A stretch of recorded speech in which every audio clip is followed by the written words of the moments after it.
میرے میٹھے اور پیارے اسلامی بھائیوں، آپ کی تیاری کیسی چل رہی ہے؟ آپ سوچ رہے ہوں گے کس بات کی تیاری؟ جی ہاں، شعبان المعظم کی تیاری، وہ مبارک مہینہ جس کے لیے صحابہ کرام علیہ رضوان تیاری کیا کرتے۔ کیسی تیاری کرتے؟ آئیے بتاتا ہوں۔ حضرت سیدنا انس بن مالک رضی اللہ تعالیٰ عنہ فرماتے ہیں، ماہ شعبان کا چاند نظر آتے ہی صحابہ کرام علیہ رضوان تلاوت قرآن پاک کی طرف خوب متوجہ ہو جاتے، اپنے اموال کی زکوٰۃ نکالتے تاکہ غربا اور مساکین مسلمان ماہ رمضان میں روزوں کی تیاری کر سکیں۔ حکام قیدیوں کو طلب کر کے ان کی حد قائم کرتے، یعنی جن کو سزا سنانی ہوتی سزا سناتے، بقیہ جن کو مناسب ہوتا آزاد کر دیتے۔ تاجر اپنے قرضے ادا کرتے، دوسروں سے اپنے قرضے وصول کر لیتے، یعنی ماہ رمضان آنے سے پہلے پہلے اپنے آپ کو فارغ کر لیتے، اور رمضان شریف کا چاند نظر آتے ہی غسل کر کے بعض حضرات اعتکاف میں بیٹھ جاتے۔ تو گویا شعبان تیاری کرنے کا مہینہ ہے ماہ رمضان کی۔ اپنے آپ کو عبادتوں کی طرف لے آئیے، مسجدوں کی طرف لے آئیے، درود و ذکر کی طرف لے آئیے، مدنی چینل دیکھتے رہیے، انشاءاللہ اس طرح کے مزید مدنی پھول لے کر حاضر ہوں گے۔ اور یاد رہے، ماہ رمضان میں ابھی سے اعتکاف کی نیت بھی کر لیجئے۔ صلو علی الحبیب صلی اللہ تعالی علی محمد صلی اللہ علیہ وسلم۔ یاد رہے کہ میرے آقا علیہ الصلوۃ والسلام فرماتے ہیں کہ الشعبان شہری، شعبان میرا مہینہ ہے۔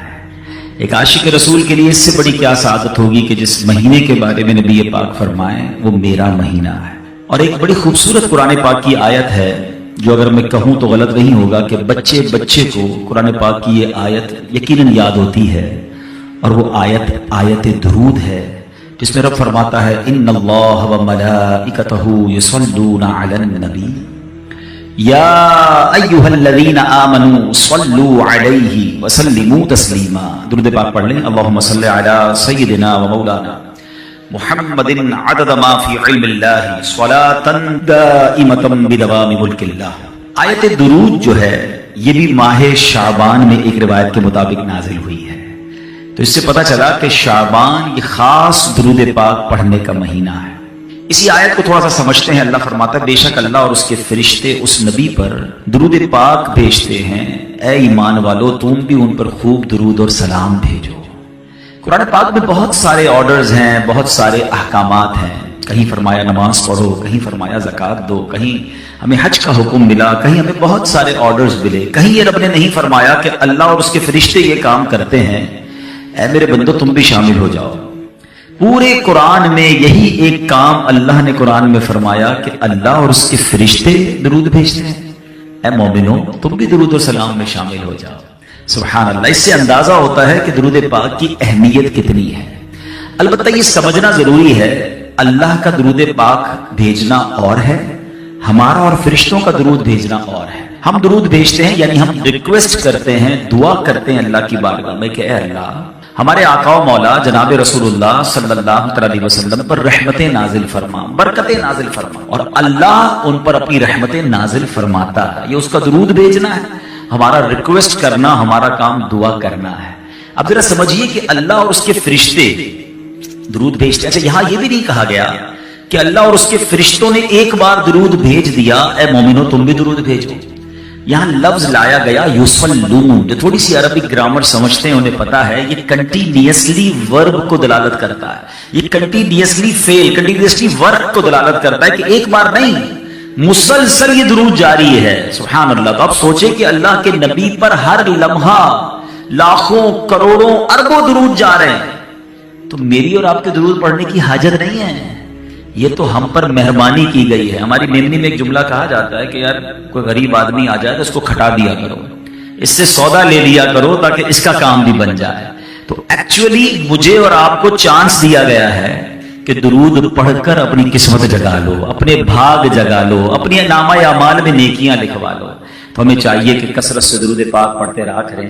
آئیے مل کر محبت کے ساتھ باآواز بلند درود پاک پڑھ لیں۔ صلو علی الحبیب صلی اللہ تعالی علی محمد صلی اللہ علیہ وسلم۔ ماہ شعبان میں جہاں بہت خوبصورت واقعات ہوئے، بڑے بڑے بزرگان دین کے عرس آتے ہیں، ان کے ایام آتے ہیں، وہاں ایک بڑی عظیم ہستی ہے، ہم سب کا جن سے تعلق ہے، بلکہ یوں کہوں کہ ہم سب ان کے فالوورز ہیں، ان کے ہم مقلد ہیں۔ میری مراد